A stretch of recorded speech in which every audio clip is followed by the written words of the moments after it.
மாநகராட்சி மண்டலம் 4 பெருங்களத்தூர் வடக்கு பகுதி 51வது வட்டத்தில் உள்ள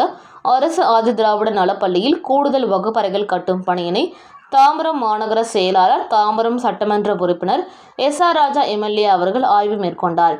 இந்நிகழ்வில் தாம்பரம் மாநகராட்சி மீர் வசந்தகுமாரி, 4வது மண்டல குழு தலைவரும் பெருங்களத்தூர் வடக்கு பகுதி செயலாளருமான D காமராஜ், மாமன்ற உறுப்பினர் லிங்கேஸ்வரி, வட்ட செயலாளர்கள் ஸ்ரீதர் பாபு,